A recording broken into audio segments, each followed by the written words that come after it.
Hi everyone, welcome back to the channel. David here. Thanks for coming back for another video. I hope you're all doing well. I'm doing okay, I think. Nothing to complain about right now, so it's a rare moment. And my doors are open as well, which has only happened once, I think, on the channel when I did my apartment tour, which was last November, I think. Time flies. But that was one of my more popular videos on the channel, relatively speaking. And I did have a few regrets about it afterwards, that I didn't really dwell on the stuff that makes it different to British apartment. So there are a few points that, well, I've kind of got used to now, but might blow your minds if you're British, that you think, oh, okay, I've never seen that before. So I wanted to focus on those a bit more. This is not a full tour. You can see that if you go to my apartment tour video, put a little thumbnail there. Please check that out. But I'm gonna, focus on a few things that are a bit different. So I hope that's interesting. If so, please like this video and please leave a comment. If you have any questions about my apartment, please let me know. Of course, I'll answer. And subscribe to the channel too. I'm getting so close to 400 subscribers. It's so tantalizing. I can almost taste it. Completely failed to do that by the end of August, but never mind. So please tell your friends, tell your co-workers, sign up your pets. That will help me out. Okay, I can't flip my phone around when I'm recording, so I'm gonna switch over and let's take a little trip, shall we? Okay, let's go. Okay, so we're gonna start in the bedroom. I know that's a bit forward of me, but I thought I'd start somewhere. Now, you might realize that, well, I'm in an apartment, I don't have a balcony, so where do I do my laundry? Well, I can put them up on the roof, or I can use this little gadget on top of my wall. So let me just see if I can do this one-handed. No jokes, please. Let me just unwrap this little thing. Oh, come on, there we go. Okay, let's pull this. Got a nice little handy drying rack with a kind of cunning use of coat hangers. I can hang up everything I need to do for a week. So yeah, that's where I dry all my stuff. And because I've got my air conditioner over there, that kind of keeps the atmosphere quite dry. So that helps with the drying. So there we go. That's I can't do pull-ups on it though, because well, I can't do a pull-up to save my life, but it's not quite strong enough for that. Okay, let's get going. Have a little walk around. Another thing that I did talk about briefly, and well, I should have set up really, but it's still quite warm. This table is what we call a Kotatsu. Kotatsus are getting less popular, I think, in modern Japanese homes, but in like a traditional Japanese house, then that's it's like quite a common thing to have. This is, well, of course, it's a table. It works as a table, a small dining table. You have to sit on the floor to use it. You sit in my little floor chair as well. But the difference is that in the winter, we can take the tabletop off and put a little kind of blanket. They call it a futon, but it's not a sleeping futon. It's like a fleece blanket kind of thing. And it goes over the top and kind of overflows. And you put the tabletop back on and you've got a little kind of foot warmer for when you're eating meals with your family. Let's see if I can show you now. I think I have to go down here. Okay, can't really see under there, but that little black box is a heater. It's like an electric heater as well, so don't worry about a gas heater. It's going to set fire to everyone.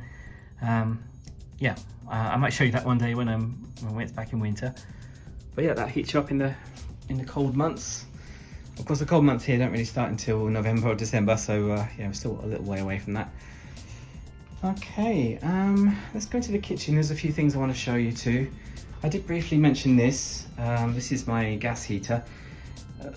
Like I said before, we don't really have ovens in Japanese homes unless it's a big one, because we don't have the space for it. So I've got this little gas heater. If I can just switch the little gas tap on. The homes will have these little gas taps that connect them to the supply, and we always turn them off. In case there's an earthquake, it does kind of help with preventing gas leaks, explosions, things like that. So it's a bit safer. So if we can just set this off now and make it work. There we go. You know what gas ring looks like. It's got various safety features built into it, but I've got a little gas grill as well under here. This is gas power too, not very big, but good for grilling some stuff if you need to. Okay, so yeah, every home needs one of these. This is called a conro, which I don't know, they always spell it in katakana, so which usually means it's a foreign word, but I think this is actually just a Japanese invention. Little gas stove, gas hob. I did mention briefly too, this is a rice cooker. I think every home has one of these. You saw in Daiki's apartment tour video that he has one too. He called it his boy, his child. I'll just open this up now. Oh, I haven't cleaned it for a while, sorry. Sorry Mum if you're watching this. Yeah, it's got this little non-stick bowl that goes in. You put the rice in, put some water in, set the timer, and then that's that really. It does make other things other than rice. I've got a bit of glare on here. Can I block that out? I think you can make porridge in there. You can make like not fried rice, kind of grilled rice. You can even make cake on there as well. That says cake down there. So I haven't really explored that very much, but yeah, you can do it. Or you can set it on a timer as well, so you can leave it when you get ready for work, and it sets off on the timer. If your schedule's pretty pretty strong, then you can get nice cooked rice by the time you get back home. So it takes about 40 minutes to cook. So there we go, rice cooker. You need one of those. No messing around with pans. Speaking about messing around with pans, I've got this, which is an electric nabe. Now, in winter, it's common to have nabe, which is like a hot pot. Very easy to do, just chop lots of vegetables, meat, and then just sort of stick it all in and yeah, just cook it. It's like a little hot pot. So I bought one of these because I live by myself, so it's quite hard to have like a big nabe party or anything like that by myself. So I bought this little miniature nabe. Actually, this has got a little pan inside it. You can use this as like a little hot plate. There's the pan inside too. Yeah, very easy to use. So, and healthy too. I don't really eat enough vegetables, so that's one way of doing it. There we go, little nabe pan. And this thing too, I did show this as well. This is a toaster oven. This is quite popular, again, because we don't have ovens really in Japanese homes. We've got a few settings on there. We've got grill, we've got a fan heater too, defrosting, stuff like that. I don't really use it that much, but thank you very much to my friend who gave this to me when he left Japan. There we go, it's electric again, so I don't have to worry about gas leaks, anything like that. Yeah, so there's my rice cooker. Oh, getting a bit rusted in, okay. What's the last thing I want to show you? Yes, in the bathroom. I did show you this like top-loading washing machine, which is not really that interesting in itself, but one thing you might think is a bit unusual. When the water's been used, when we finished washing, it all kind of goes out in the bottom. There's a little drainage drain down there, but that all comes into the bathroom here. Turn the lights on. So the bathroom all connects up. You can see there's a big gap under the bath. That's not damaged, but there's a sort of like a little concrete drainage pipe at the bottom. So all the shower water, all the bath water, all the washing machine water goes into there.